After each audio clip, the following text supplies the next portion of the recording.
that included parts of Colorado, parts of Texas, parts of California, going right up to La Plata in Canada. This civilization known as Olmec was to touch all other civilizations in America, the Maya, the Toltec, the Aztec, etc. It was even to stretch right out into South America. What is very unusual about this civilization was that not only was it the mother of American civilizations, but it contained elements that were not just native to America, but was a fusion between the Native American and people coming from outside. The most significant of those outsiders were the Africans. We have very clear evidence in stone heads, in terracottas that are clay sculptures, as well as skulls and skeletons of an African physical type entering that native population, somewhere between 948 and 680 BC. How do we know the date? It is because on one of the platforms in the holy center and capital of the Olmec world, a place called La Venta, we were able to date the stone head because they were rooted in a wooden platform where the Americans worshipped, and we got this dating of 948 to 680 BC. Now, several people have wondered what kind of Africans these were. Who were these outsiders? These were largely Egypto-Nubian types. At least that type was in command. Because what we do find in the evidence is that not merely the presence of this physical type, which is African, but the presence of cultural elements, which we will talk about in this program, which are clearly of Egypto-Nubian origin. The question arises, why do we include Egypt among classical African civilizations?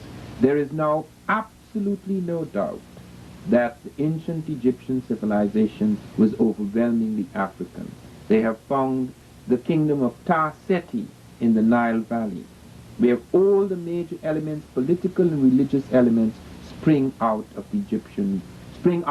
the south of Egypt, spring out of the Nubian world at Kustal in Nubia, where we have about a dozen black kings reigning before the first Egyptian dynasty. Even the hieroglyphs, the writing system of the Egyptians, we find it have their roots in the Sudan, so that as the Africans move up from Nubia, they go into Egypt, so that we find the Africans not only in the evening of Egyptian civilization, but in its very dawn. And we find them also in the noon dynasties. This is very important because it's important to understand that the Egyptian thing, the Egyptian miracle, was not only to touch Europe, not only to touch Asia, but was to stretch out to America as well.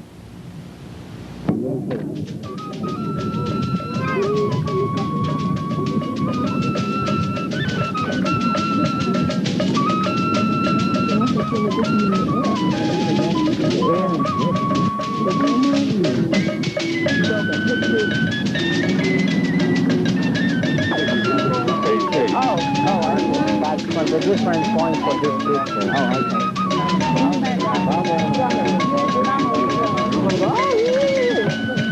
Go right ahead.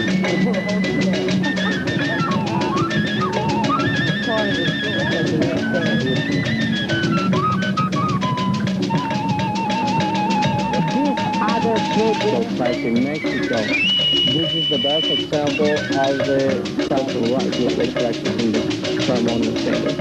That's why they usually brothel, rape, and circus in Mexico in the ancient times.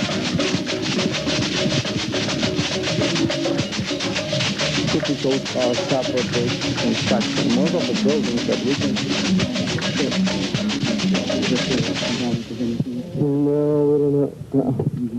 Look at these two ones over here. At the beginning of this museum, I was made information about from the picture, from where they got at the face. Then when we was passing in the other house, you saw those pictures when they found the faces. This is one of the face more beautiful. You can see the lips, the nose, the eyes. This is completely negroid face, and the weight of this face is 25 tons. We're wondering how they carry in that time, from where they carry these rocks, because it's solid.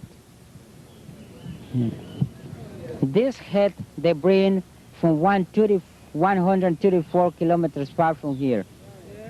Yes. So it hasn't been moved since? No.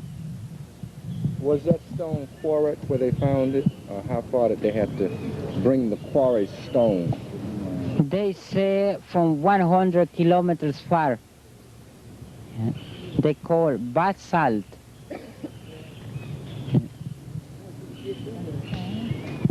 Basalt.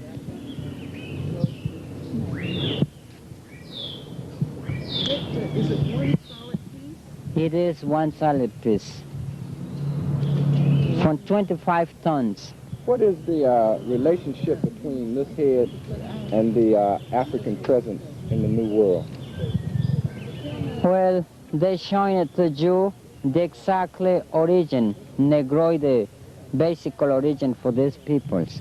Why do you think they made, they would carve a Negroid head? What would be the significance of that? To show when these people was arrived to this continent. They tried to demonstrate when they arrived to America. And that was before Christ. About 1200 years BC was the time when they made these faces. Were these heads looked at as gods, as priests? Priest. They were priests. Priest. So then the African present here was one of priesthood or what? Priest. It was one of priesthood. Yes. Are there any other heads this size for the other races of people? No, this is the most principal. By any people.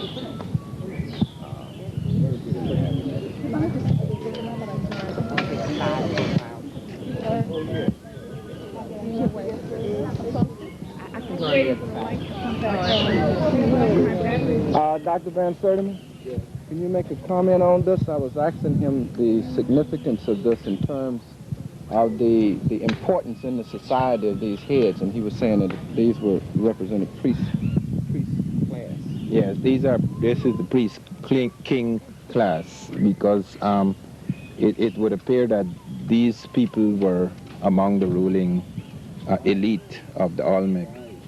And these heads were revered. In fact, on one of them you have a flat top and you have an altar where people worshipped. And there is another one in which you have a sort of eustachian tube that runs from the ear through the mouth, so that the priest could stand at the back of the head and talk to the people. It was a kind of oracular thing, you know, the sort of oracle. This is one of the great heads. And one of the things that you should note too, which many people do not note, is the way that thing falls along the ear, and also note the markings, the way it is cut, the way it is eroded on top, because the top of the helmet is also very important to note the things right on the brow, the way these are formed, because this is the way in which, even on top, I don't know how we can get on top there, but there's something quite interesting on the very top of the head. There are certain striations on the top of the head that are also significant.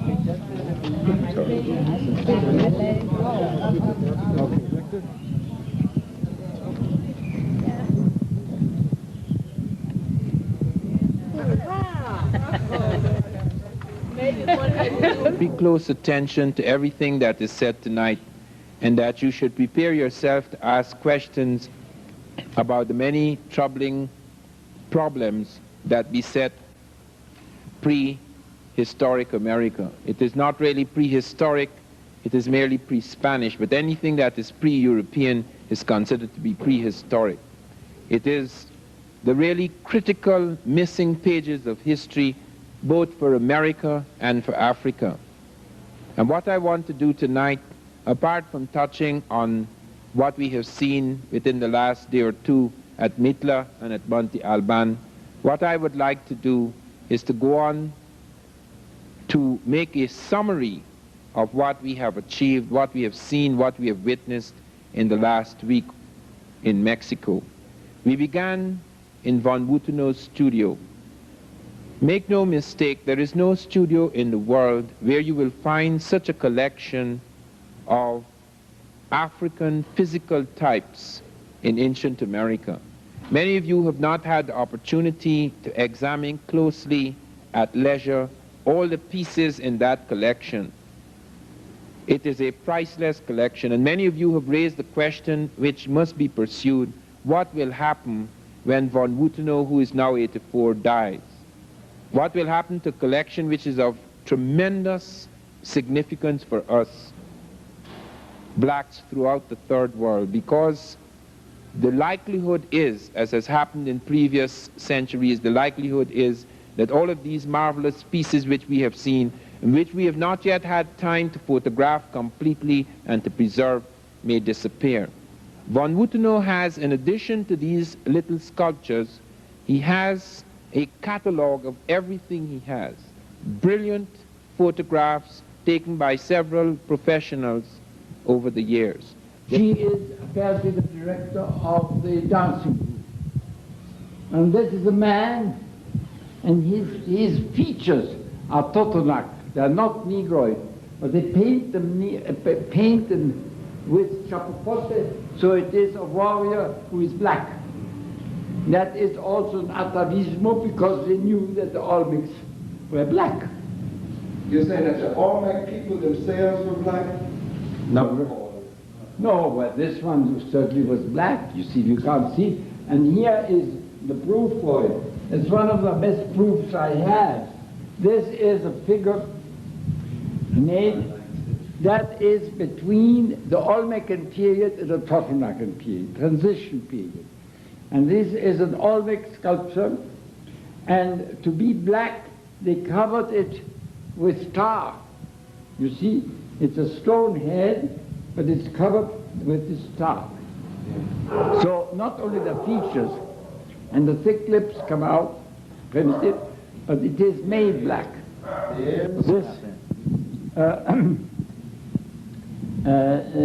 This piece was put on the cover of Revista in Mexico in March, and shows you that another colossal Olmec head was found in Mexico, which has not been, in my opinion, I don't know where it is, it's never exhibited. I wonder if they really have excavated it.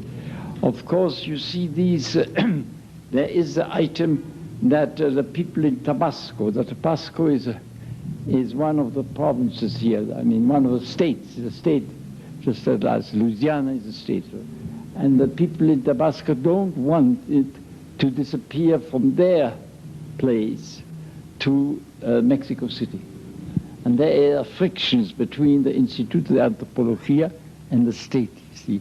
And that's why I don't know if they've done in the state something about it. In any case, it has not been shown up here in Mexico City.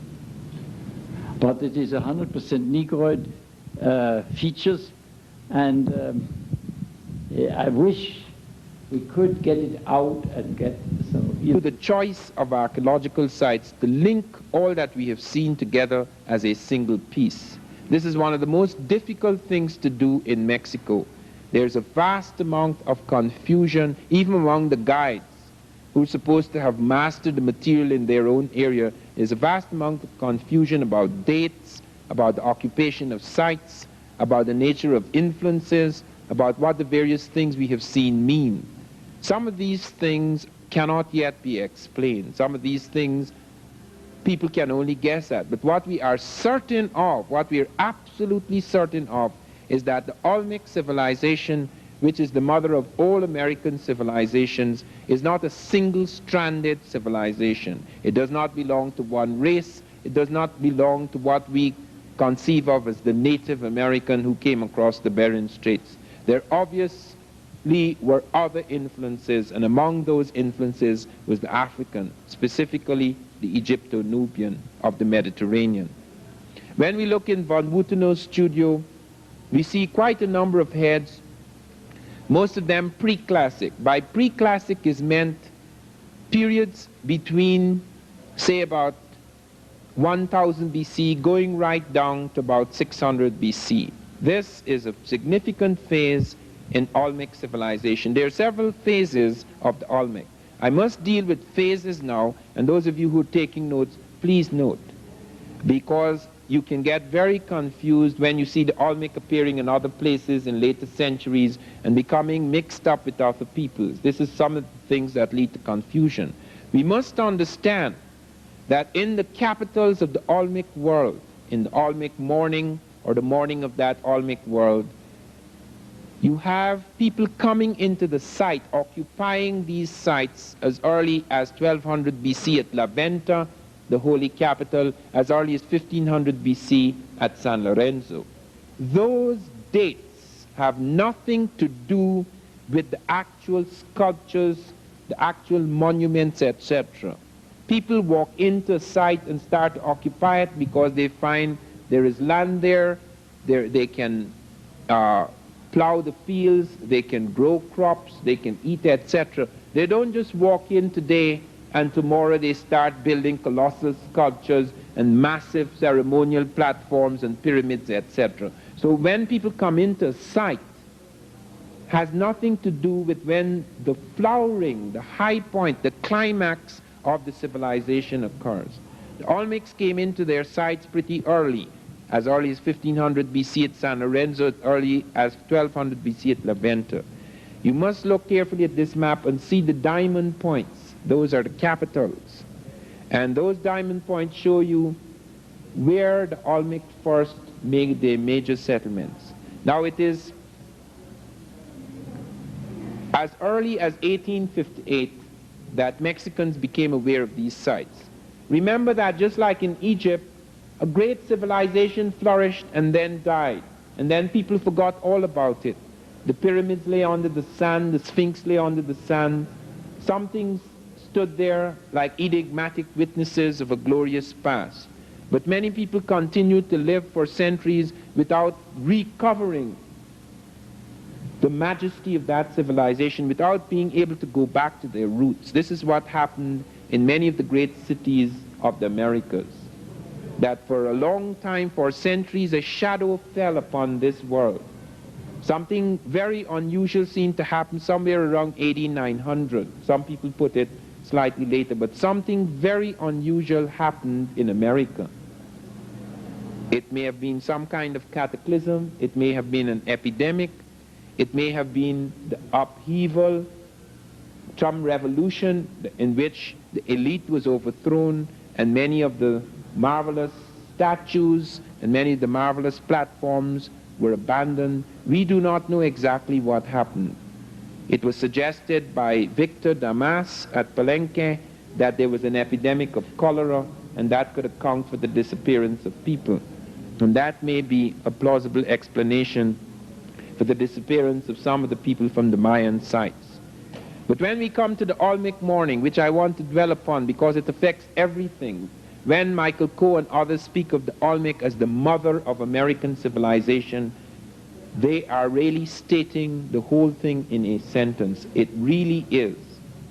Because in the Olmec morning, on that great platform at La Venta, we find quite a number of things that is to affect the civilization centuries afterwards. But let me come back to 1858. 1858 was the discovery at Tres Zapotes of a stone head. Now this is the stone head. This is the first head to be discovered. Now look closely at this head. When the Mexicans saw this head, when their scholars saw this head, scholars like Orozco Ibarra, Jose Melgar, etc., they were absolutely convinced that there were Africans in America at some ancient time. Why were they convinced? They were convinced by two things. By the African physiognomy, the dome of the forehead, the the cut of the nose, the jaw, the mouth, etc., but also by something which has never been mentioned in the archaeology for some odd reason. And that is, at the back of the stone head, there was hair, detailed Ethiopian type hair. No Native American has hair like that. And if that was presented in the archaeology, all this nonsense about babies and jaguars, I have never seen a jaguar with hair like that. And I've never seen a baby with a face like that. People had to find explanations for things they found embarrassing. It is similar to the discovery of the great civilization of Ta-Seti, the kingdom rather of Ta-Seti in the Nile Valley, which precedes the Egyptian. The man who found the Ta-Seti Keat seal never said a word about it. He died without saying anything. And it was left to Bruce Williams, who many of us will hear in Atlanta in September. It was left to Bruce Williams, his student, to take it out to the back rooms of the University of Chicago Oriental Institute and present it to the world. They said the reason why they delayed so long is because it took 15 years to put the pieces together. Without all those pieces, the stoneware vessels, etc., the pottery that was found, the stone incense burner at the site of Ta-Seti at Kustal, the site of Kustal, did not need putting together. It was intact from the very beginning. What needed to be put together were their heads. And that was not put together until the head who had a right to put it together died. Thank God.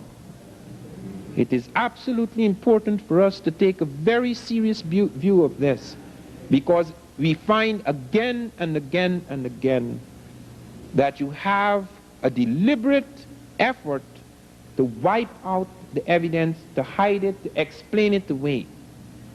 Why is it that this photograph, even now, I am not permitted to use that until 1985, because it involves a whole series of things. But why is it that this head is not among the heads at Villa Hermosa, is not among the heads in the National Geographic or the Smithsonian or any traveling circus of Olmec heads? It is hidden at Tuxtla, where nobody goes. It's very important to note that that was the first head found, and it had a profound effect, although it was the only thing found at that time that indicated an African influence. It was left to the expeditions of 1938 and 1939, expeditions carried out jointly by the Smithsonian Institute, the University of California, and the National Geographic, before they found more of these stone heads. They recovered the one at Tres Zapotes, and then they went on the next year in 1939. They went on to La Venta, and then they found 4 of these stone heads. They also found, and many of you have noted this in the museum at Villa Hermosa, at La Venta Park, you have noted the plan of the city. I want you to look at that plan carefully. There is the first pyramid in America. There is the first step pyramid. There are the arms of the village, and on those arms stand the great stone heads facing the Atlantic Ocean. This is in the Gulf of Mexico. This is at the point which on the edge of the Gulf of Mexico where you find the terminus of the Atlantic currents from Africa, because the currents from Africa take you to northeastern South America, into the Caribbean, into the Gulf of Mexico, swinging towards Florida. And then if you are lucky, if you learn as the Africans were later to learn, perhaps not at this period, you can find a circular current that takes you back towards Europe and Africa.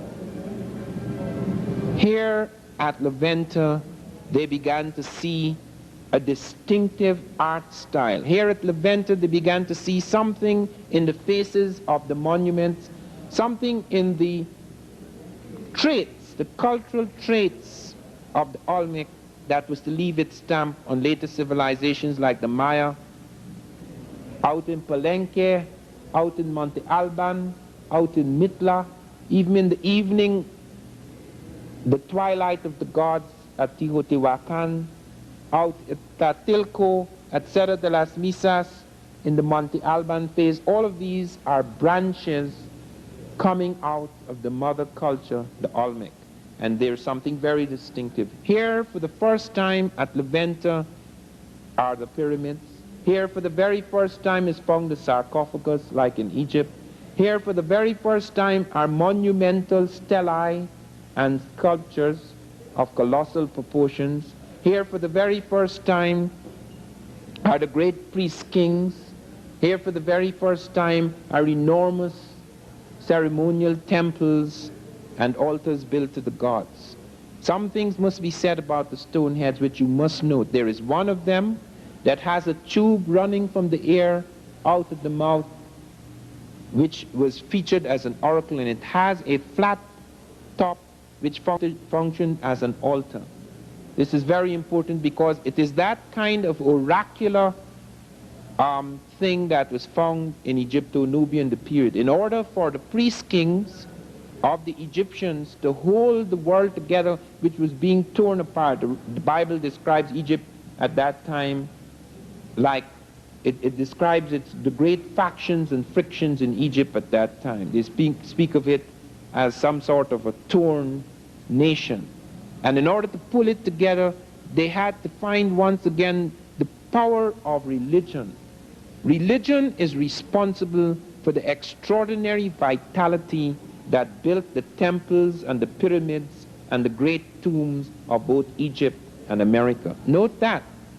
People do not do those extraordinary things. Only giants could do those things. Man becomes a giant when he develops a peculiar kind of focus, when there's a crystallization of his psychic energy.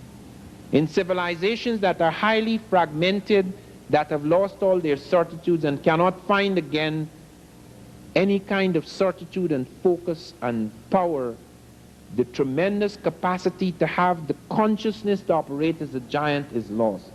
Only giants can build those things. It has nothing to do with size, because the American is small in size. It has nothing to do with machines, because the Egyptian machines were crude compared to the machines we have today. It has to do with a peculiar kind of consciousness which made it possible for one to do things so monumental that even we now, with our great machines, cannot attempt to do what the Africans did. It is so extraordinary that just a few years ago, the American government sent out a team to study how the Egyptians moved heavy objects across the sand. And in spite of all of our technology, when one of the great nuclear things with nuclear reactors were being moved across the deserts of the desert at Gary, they used the identical method the ancient Egyptians used. This is the high technology, the 20th century, looking for a method that was the most practical and efficient method for moving a heavy object across the sands. So you're not dealing here with primitives, in spite of the ancient nature, in spite of the time, the prehistoric time of these cultures and civilizations. You're dealing with highly sophisticated people, a state of mind, a consciousness that made it possible for this extraordinary leap to occur. And the peculiar thing about the Olmec is that that leap occurs with all the Egyptian elements in it. It had its own native elements. It had its jaguar. The jaguar is not Egyptian. Nobody in Egypt or Nubia has a jaguar that they worship. There's a little cat cult in Nubia which I noted, but it's not equivalent at all to the great jaguar which prowled the swamps of the Olmec. Why then suddenly they start with things which are duplicated nowhere else in the world in such a complex, in such a combination, in such an arbitrary combination? The stelae with the hieroglyphs, the monumental sculpture, the sarcophagus, the pyramids, the step and the true pyramid, and all of these elements, even including, as I have shown, the bird and the serpent on the crown of the Egyptians and the Olmec, and all of the monarchic traits, a whole series of monarchic traits that distinguish royalty in the Olmec world and in the Egyptian world. Clearly, we have evidence of some kind of body of people who came into the Olmec world at that time. And there is a reason for this, because people have asked, okay, fine. All right, people can cross the Atlantic, fine. You have proven they have boats, fine. But why did they come here? The Egyptians have no business in the Atlantic, which is true. The Egyptians have no business in the Atlantic. The Atlantic is very, very far from Egypt. And Egyptian ships have no right in the Atlantic circa 800 BC. The reason why they are in the Atlantic at all, in the North Atlantic, is because of an unusual situation that is occurring in the Mediterranean at that point in time. It is very important, therefore, not only to study what was happening in Mesoamerica, but to study what was happening at that point in time in Egypt and Nubia. What you have is a war going on between Africa and Asia. The Asiatics are attacking everyone in the Mediterranean. They have smashed the Hittites. They have taken iron smelting process from the Hittites.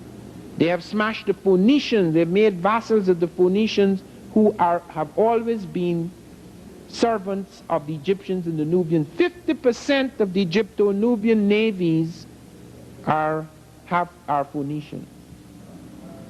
These are people who Sheikh Anta Diop claims were once black, who, like the Arabs who were once totally black in Saudi Arabia, became mixed with Asiatics, and you get this, what you call the Semitic type.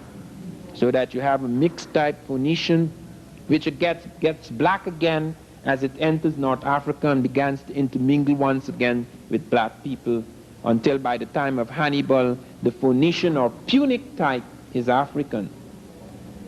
This type is restless up and down the Mediterranean. It has its cities at Tyre and Sidon, its great ports, but it's restlessly moving up and down the Mediterranean. And because the Asiatics block the seaports to the Indian Ocean, block the seaports to the Pacific, and we do have evidence of the Egyptians in the Pacific. We have Egyptian script found in Hawaii. These guys are ranging far out. Nothing stops the Egyptian. Wherever you go, you find him. I have found him in Spain. They have Egyptian villages in Spain,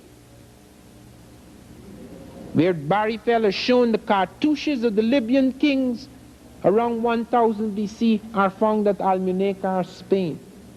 And that runs right through the Spanish mention in their early chronicles that Taharqa, the Nubian general who is later to become the king of Nubia and Egypt, enters Spain with a garrison, so that the Africans are already in Europe. They're invading. They come in with a garrison into Spain, and then they retreat back because they have their own problems at home. So that we have evidence of movements in the direction west of the Mediterranean towards Africa, towards that part of Africa. And more fleets were driven, both military as well as commercial fleets were driven west of the Mediterranean, because tin was needed for the bronze armies, because this was the late Bronze Age. Copper was needed in Cyprus, tin was needed. They went right up into the British Isles and the North Atlantic searching for tin. And around 600 BC we have the Phoenicians going from Ezion Geber and going right down and coming right across Africa, right round Africa, right back into the Mediterranean. The Europeans did not go into the Atlantic because the Europeans were terrified of the Atlantic. The Europeans spoke of the Straits of Gibraltar as if there were monsters in the sea. They did not attempt any movement in that area. But the Phoenicians did, and they were very much tied up, as I say, with African navies. That is the reason why many of the great heads have military helmets. Not all of them do, but they're distinguished by military helmets. They are a warrior dynasty because this is a period of war. For nearly 200 years, the world is in a state of war, as we are. Since the 1930s right up to the 1980s, every major army in the world has been ready to fight. We are in that state in which both the Africans and the Asiatics were. We cannot relinquish that state in this century until there actually is a war, which God forbid. But we cannot relinquish that state. All armies are armed to the teeth in the 20th century world. Regardless of whether you go down into Latin America, whether you go into the Caribbean, whether you go into Africa, whether you go to Israel, whether you go into Russia, whether you go through Eastern Europe, every army on earth now is armed to the teeth, ready and waiting for the conflagration, which, pray God, may never come. But that was the state of the world, where therefore a warrior dynasty appears with the great helmets. The warrior dynasty appears among the Olmec, carrying all of these elements. You find that apart from the stone heads which we have seen, we see cultural traits which I have mentioned, and then we go on to see, as I have also mentioned, that when the Olmec move out of Levanta and they send parts of their elite out at Tlatilco, at Cerro de las Misas, and at Monte Alban, when they study the skeletal evidence right in this territory at Monte Alban, when they go to the graves in this very part of Mexico, in Oaxaca, when they go to the graves of Monte Alban and they look at the ruling class, not the common people. The common people have nothing to do with it. The common people are Zapotec, later they're Mixtec, etc. But the ruling class, when they go into the graveyards, 4.5% of the ruling class here at Monte Alban is African. As much as 13.5% at Tlatilco is African. They're not in the common graves, and you can tell because side by side with the native, you're finding a different nose bridge, which remains in skeletal evidence. There's a ridge, there is a nasal index, there is a brow ridge, there are structures of the jaw, there are lengths of the arm. The African arm is different from the Asiatic arm. The proportions of the body are different. You find not only skulls, but extended skeletons for study at Tlatilco. And Wierzyński, making allowance for all the blending and mixing of things, still comes out with the conservative estimate of 13.5. We even have graves where you have an African male lying beside a Native American female, indicating that you're having mixings and meltings into different kind of population in some places. And when the Olmecs stretched out, when we went to Teotihuacan, that is the evening, that is quite late. Teotihuacan is around the birth of Christ. This is long after the morning of the Olmec. But there again you see the Olmec. You see the jaguar at Teotihuacan. And you see the jaguar undergoing a strange transition where the plume serpent is becoming the powerful thing in Mexico, which it was in Egypt. In America, the United States, the stars and stripes is our great emblem. In Egypt, it was the plume serpent. In Mexico, it is the plume serpent. Even today, the plume serpent is the stars and stripes of Mexico as it was the stars and stripes of ancient Egypt. Can all this be coincidence? Here at Teotihuacan, here they're building this enormous pyramid, and here all the major principles of the Egyptian pyramid are in evidence. The base is identical.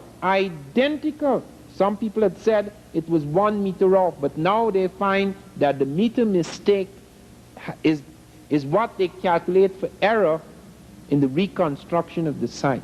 Because all those sites, that pyramid was buried under the ground. They did not see it. Many of these things that we're seeing today were not visible in Mexico 30 years ago or 40 years ago. People only started digging those things up out under the earth. This was not all standing here looking at the Mexican. They had to find those things again. They found some levels and then they had to dig deeper and deeper and deeper. The story is still largely untold. Victor Damas has pointed out at Palenque, which was called Palquin, that they have 400 temples in the jungles. They haven't started digging yet. They don't have the money. And as you know, with archaeologists, they have their political reasons for digging. Look at Levanta. That's the most important site. Nobody can go to Levanta unless he is an archaeologist sent out by the government. The oil fields are there. They don't allow anybody to come into Levanta. That's on the big shroud. They're doing a lot of excavation. They're finding things. Not a word about what they're finding. We go to Palenque. Palenque is only partly dug up. You see the great tomb and temple. They say it's the only burial found in a pyramid. That is not true. It is the only complete man found in a tomb at the bottom of a pyramid in America. But there mentioned many pyramids in the Americas in which you have urns, one or two sarcophagi, skeletons, all sorts of things found in the hollow of the pyramids, so that it is evidence that they were not only used as temples but as tombs. People have said that there is a distinction to be drawn between the American pyramids and the Egyptian pyramids. That American pyramids are stepped, whereas the Egyptian pyramids are conical. That American pyramids are used only as temples, whereas the Egyptian pyramids are used as tombs. This is not true. The Egyptians began building the step pyramid, which you find at Levanta. When the great black genius Imhotep began building pyramids, he did not build a conical pyramid, he built a step pyramid. There are many step pyramids, not very many, but they're still surviving out of the 60 pyramids that survived, the 60 major pyramids in a complex in Egypt or Nubia. There are several of them that are step pyramids, just like in America. Then the Egyptians started filling in the steps, so that when you x-ray some of the pyramids, you can still see the steps, although you don't see it with the naked eye. If you x-ray some of them, you can see the steps, because the step is built at the core, because it more easily solves the problem of the ratio of run to rise in the building of that enormous thing. It's called the second of the pyramid in mathematics. So that it makes it easier to build a conical pyramid by putting the steps and then filling it up. It is true that as an idea or a concept moves from one continent to another, regardless of the nature of the influence, however profound, since natives are building it, not Africans, and Africans couldn't build Teotihuacan. Africans influenced the building. To build Teotihuacan must have taken more than 1 million people. There weren't 1 million Africans in America. So that you have native labor, that is people who are living here are building, but the ideas, the engineering, even before they started to build, these guys worked it out like Washington, D.C. They have grid patterns, they have quadrants, they plan the whole city even before they start to put down the first brick. Obviously, you're not dealing with guys who had never entered urban worlds before, because there was no urban complex in all America. Levanta was a great ceremonial city, yes, but real urban life begins at Teotihuacan. So here are these peasants going to sit down one day and say, let us build a city and let us work out all the structures exactly as the city could be worked out, so that all of these lines are drawn in a certain way. That is exactly what happened. Only an elite who had the intimacy and familiarity with such structures could actually sit down and plan it out before they even start to lift the first brick.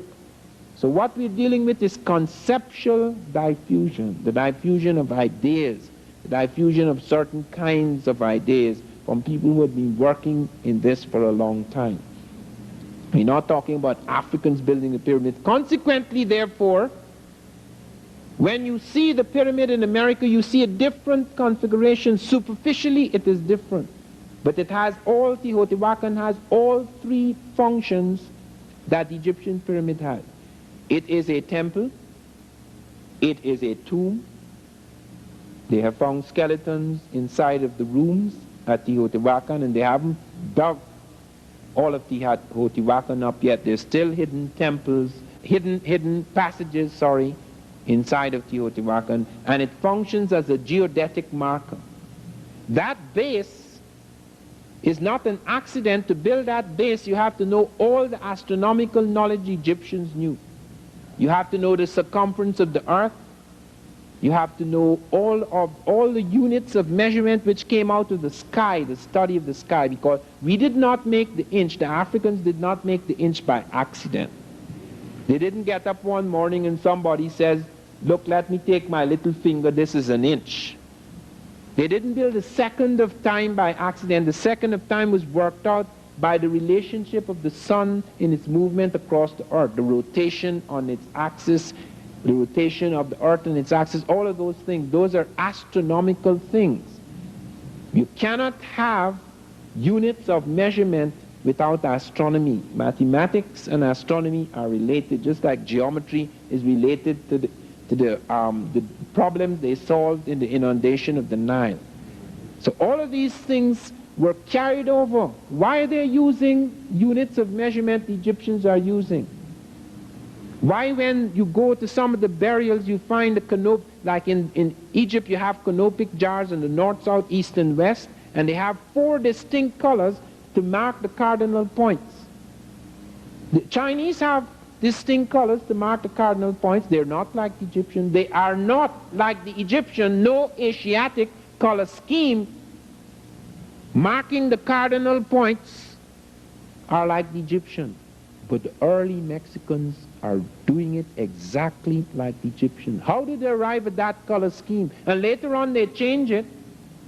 But at that point of time of contact, they are using the identical color scheme of the 4 cardinal points. They came across the Bering Strait. They're Proto-Asiatic. Why are they not using Asiatic color scheme?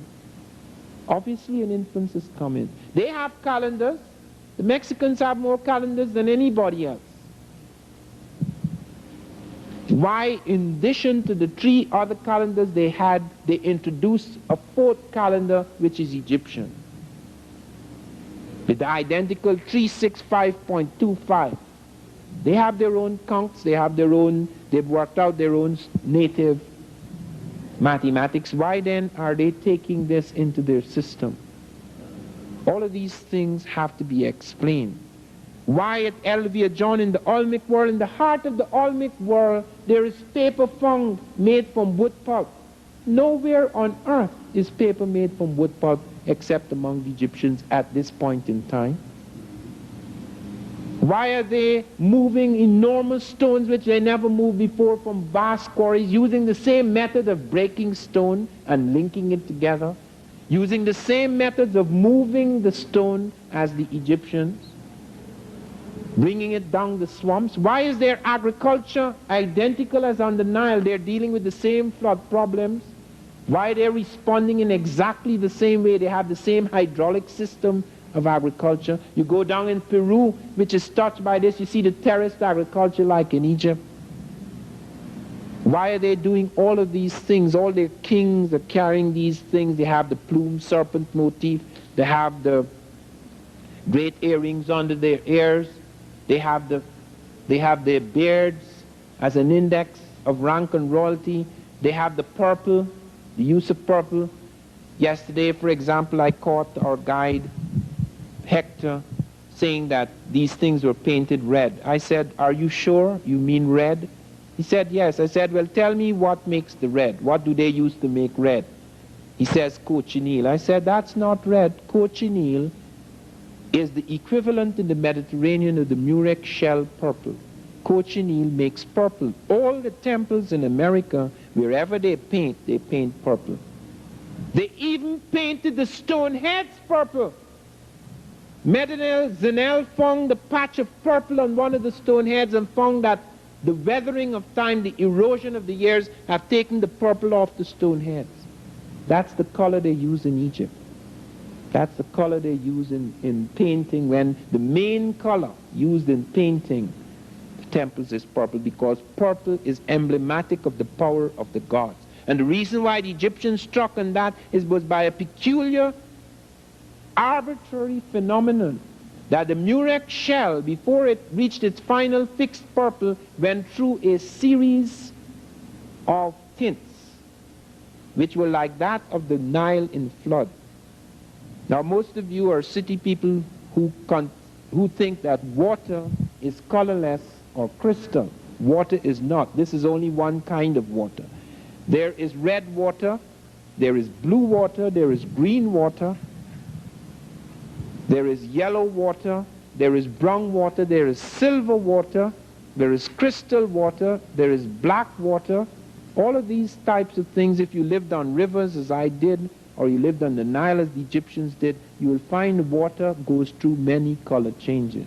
In fact, after a thunderstorm or a lightning storm, every color on earth, every color of the rainbow is on the water. And if you were accustomed, just like people who live among cattle, every cattle has a different color and marking. So that if you're accustomed your eye to cattle, you know that this is Jimmy and this is Johnny, etc. You don't mix the two things. You can tell one cattle from the other. We can't, because we are not cattle people. And most of us can't tell water color from another water color, because you're not water people. You don't live on rivers. And it is because of this that they were able to make a connection between the color scheme of the fluid in the murex shell before it hit purple with the color scheme of the Nile in flood. And because it seemed identical to them, barring a tint or two, they concluded that the color purple was sacred, because the Nile is sacred. That is why they worshipped it, and that is why common people could not use purple. I told you, for example, of the case of Margaret Handke, who wrote a monograph recently on purple, in which she showed that purple became so important in the Mediterranean. Every European pope, every European king has a bit of purple taken from the Egyptians. They then took up purple. The Phoenicians ran up and down the Mediterranean with Tyrian purple.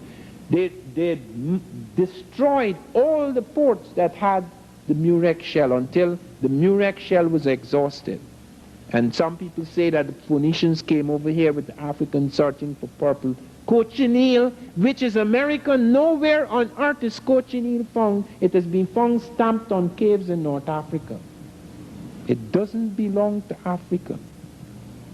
Barry Fell and his colleagues found cochineal, and it's been analyzed and examined, and they found it on some caves in North Africa.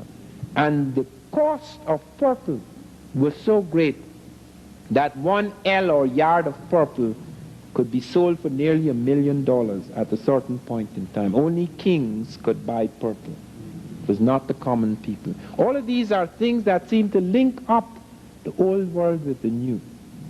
The Olmec then go on, not only touching Teotihuacan, they seem to go on to touch other places. We saw Mitla yesterday. Mitla does not have very much to offer us, because Mitla is almost razed to the ground. You saw the savagery with which the Spanish struck Mitla, so that our friend could tell us that 70% of the population were destroyed by the Europeans. 70% were destroyed by the Europeans within a matter of 50 years. And you find their temples razed to the ground. And I raised with him the question of something, the question which intrigues us is that there is a secret passageway at Mitla which has not been found since the 16th century, which was found by some of the Dominican priests, where they found an enormous burial, and they closed it up, and it was never found again. There are lots of secrets at Mitla, but there again you find Olmec elite coming in, and then the Zapotecan and other people operating at Mitla. At Monte Alban, we have something very extraordinary occurring. Monte Alban seems to be evidence of an Olmec elite which landed in the place, and as building began in new ceremonial centers, they were sacrificed. They were overthrown, it seems, by the people, the Zapotec, the people who were in that area. What evidence do we have that these are not dancers? Because at first they said they were dancers, and recently they started this nonsense about hospital, that how these are sick people, that's why they look so strange. You note those people. First of all, their eyes are closed. They have a distorted pose and posture, and they're in a strange state, and their loins have been cut out in some cases. You can actually see the castration occurring. Now, I do not know of any sickness that causes people's testicles to fall out, because that is what they're presenting as a new theory now. This is a hospital at Monte Alban. That is why you have these figures. Do you know, we only saw a few of them, 140 of those types have been found at Monte Alban. And they indicate this extraordinary sacrifice that was made of ruling types. And for the first time, note, they said that at La Venta, we were not dealing with real people, we were dealing with babies and jaguars. Now they say at Monte Alban, these people have Olmecoid features. How could they have Olmecoid features when they're not? There's no such thing as Olmecoid features, because they say that the reason why these people have these peculiar kinds of faces at La Venta and those places is not because they're real people looking like that, but because they're representing the baby type or they're representing the jaguar type. Now they say they have Olmecoid features. What are Olmecoid features? The Afro-Asiatic, the strange face that begins in the Olmec world that touches Monte Alban. There is the refold. Now that is not a happy note on which to end. Obviously, all great civilizations reach a certain point when they're either invaded from outside, they're struck by some tremendous cataclysm, or they become arrogant like the Aztec in later days, or the Europeans as they are becoming now, or have been for quite a while, but they're becoming more and more arrogant to a point where they may bring about, they may generate within their system a revolt that makes it impossible for them to operate with the kind of certitude with which they operate now.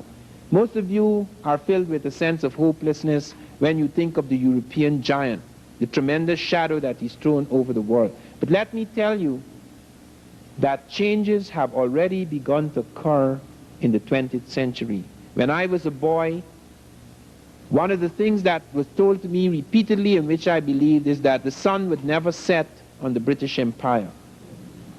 There was absolutely no way when I was growing up that anyone could be mad enough to imagine that Africa or the Caribbean would become independent. Now, I'm not saying they're independent, it's a paper independence, but it is a step in that direction. There is a measure of independence and movement away from the metropolitan power. It seemed utterly impossible for such a thing to occur in the world. The imperialist powers of France and England and Germany were so powerful that we did not for a moment believe that anything could happen.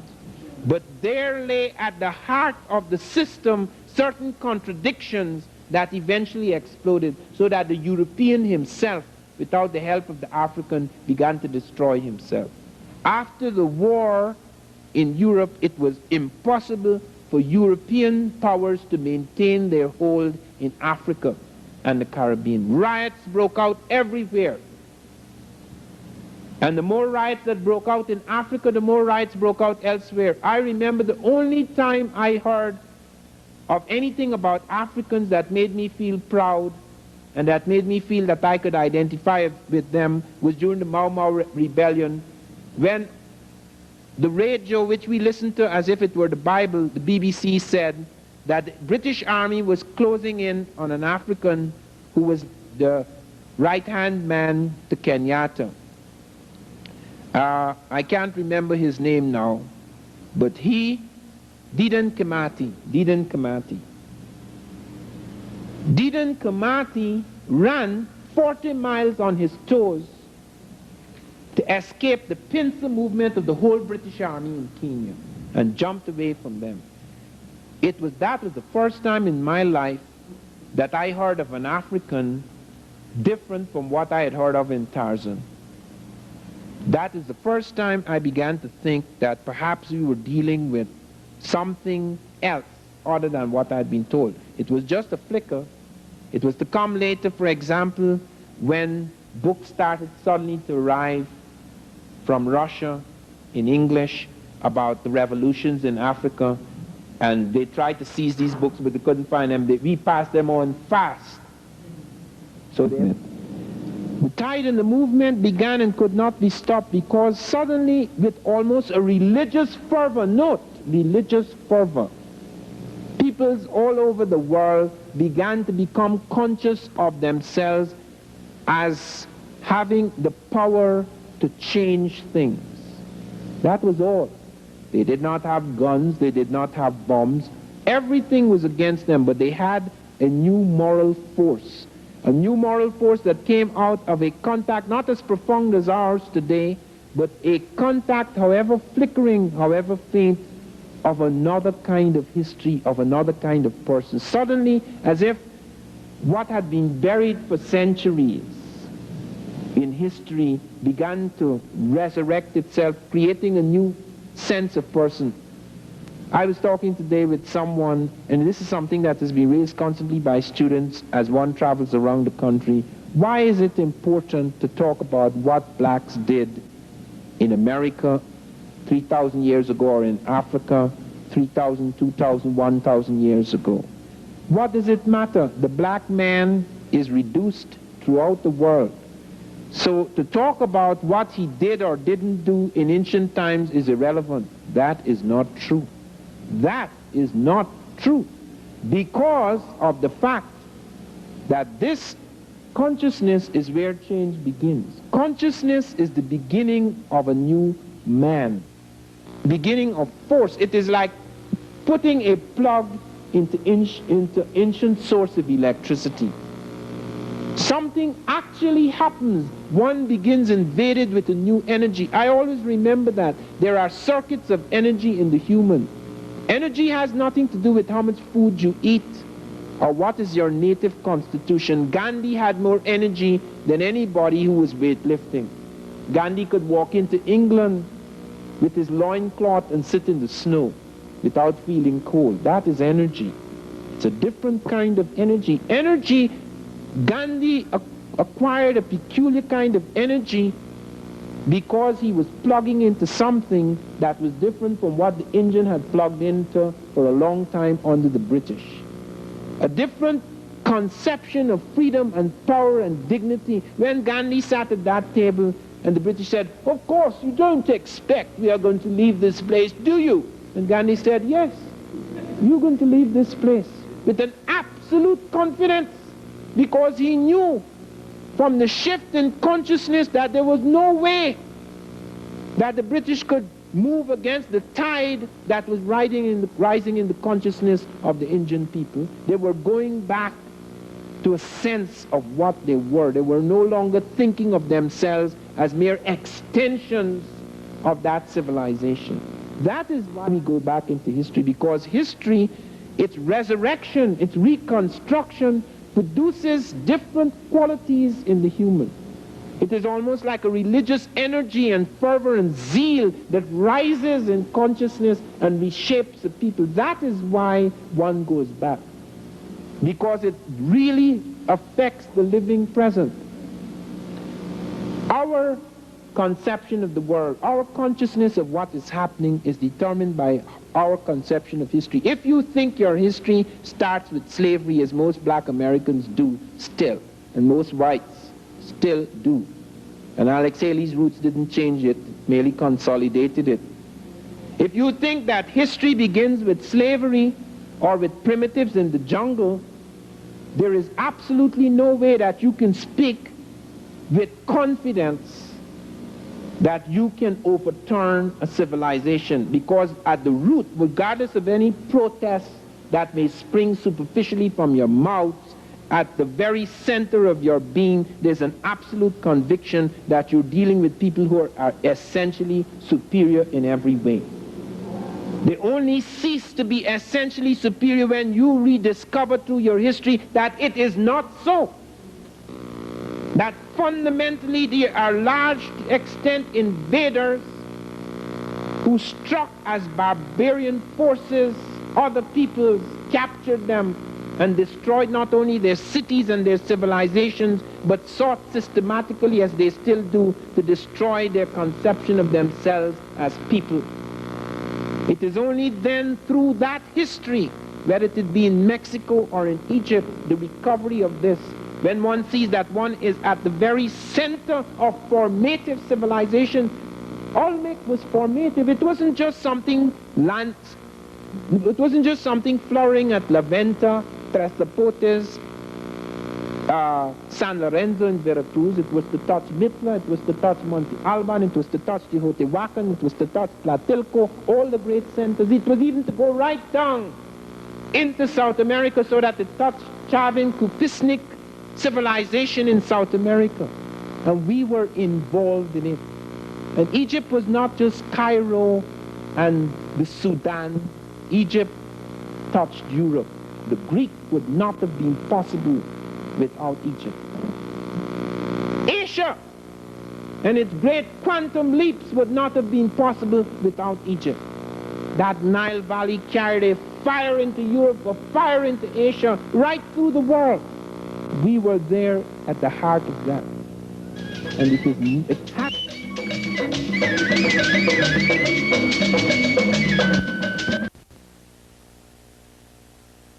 It is. I'm glad to be back here again, dear. It's been quite a while. Yes, it's been a while, too long. Before we actually get to you, though, we need to really lay a proper groundwork for the content of this program. It needs to be known just who the three critics of Professor Van Sertima are. Bernard de Montellano of Michigan, Warren Barbour, the University of Buffalo, and Gabriel Haslett Vieira, acting director of Puerto Rican Studies at Hunter College. The last two of whom, Warren Barbour and Gabriel Haslett Vieira, were invited to appear, as I said in the introduction of this program, to appear on the program to face Professor Van Sertima, and they declined. I got Professor Haslett Vieira on the telephone earlier this week and really pressured him and tried to get him to appear, but he said he really couldn't. And so I asked him if he would fax me then a sort of an overview or a summary of his critiques of Professor Van Sertima. He said that he would. But the next day I got a fax letter, and I think in all fairness, because of the sensitivity of this issue, you should hear the letter verbatim. Dear Mr. Noble, after our conversation yesterday, I came to the conclusion that you were right about the best way to handle a program that deals with Ivan Van Sertima and his work.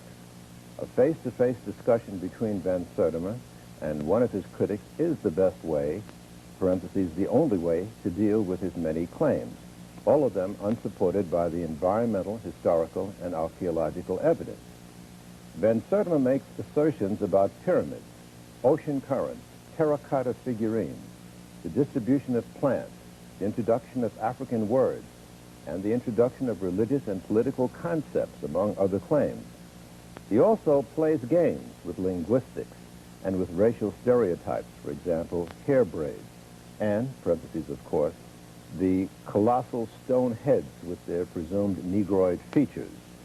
All of these claims need to be responded to individually, point by point. There is no other way.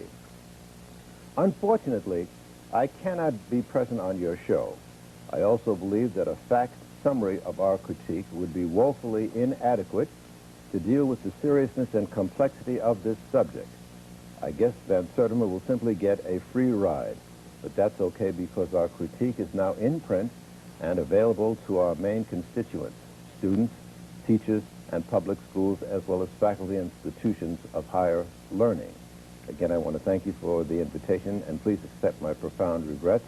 Sincerely, and best wishes, Gabriel Haslett Vieira, Ph.D., Acting Director of Puerto Rican Studies at Hunter College. Having said that, once again, I welcome you to the program. Good to be here. And you heard some of the things that he mentioned, Professor Dr. Haslett Vieira has mentioned in his letter of declining to appear. And let's get your overall response to what he has said here in this letter and what you are aware of, he and his two other colleagues have said in critique of your work. This is a cowardly way out and an easy way out for them because they submitted to me a 55-page document. They allowed me 800 words to reply. I insisted that that is nonsense. Eventually agreed with the editor, Richard Fox, that I would be allowed 15 pages against their 55. When I did my 15 pages, which even the editor points out was a detailed response, I asked, could I publish this after I publish it with you? He said, yes, of course, once we publish it first. Fortunately, I was advised by my lawyer not to trust him just as well, because when I asked him to put it in writing that I could republish my response, he said, no, you cannot do that unless you publish the 55-page attack on you. In other words, to publish my 15 pages, I had to publish the 55. These three individuals collaborated on an article that was circulated to hundreds of subscribers of a periodical called Current Anthropology. Yes. And the article that they co-authored was called Van Sertima's Afrocentricity and the Olmecs. Yes, that was their way out, to just dub all of this evidence as Afrocentricity. If this is Afrocentricity, Columbus was an Afrocentric. Because as I pointed out in July 1989, I was invited to speak before a congressional committee because they found I was interfering with Christopher Columbus' quincentenary celebration. As I pointed out to that committee, I'm not the first person to suggest there were Africans in America before Columbus. Christopher Columbus is the first person to say this. He actually says in the journal of his second voyage that when he was in Haiti, Native Americans came to them and told them that black-skinned people had come from the south and southeast trading in gold-tipped spears. Columbus may or may not have believed, but he actually sent these spears back to Spain to be assayed. They were meticulously examined in Spain. They were found to be identical with spears then being forged in African Guinea. Of 32 parts, 18 were of gold, 6 of silver, and 8 of copper. Not only were they identical metallurgically, the words that the Americans were found to be using for these spears, which they claimed to come from black people, the Africans were using these same words. Ghana, for example, was the name of their one of their great medieval places. And Ghana was one of the words they used for gold as well. That was one of the words for spear. Listen closely to the parallels. Ghana, Kane, Kani, Ganin, Ganin. And in the Caribbean, where there was a report that these people had landed before Columbus, they have Guana, Kana, Gani, Ganin, Ganini. They actually use the word Ganini to refer to the black gold merchants. Now, at our request, you have brought some 22 slides. And in our next segment, we want to begin to look at those slides that you have offered to us to support your contention. You have been arguing about the African presence, at least in this hemisphere, for a long time. Oh, yeah. This is not a new argument. I have spent 27 years of my life on this. These guys have spent about 27 days pulling together their little stuff, attacking me, and I could hit everything they say down. All right. We'll see if you can live up to that. But we need to take a break, Professor Van Sertima. We'll be back with this struggle after this. Since you came out,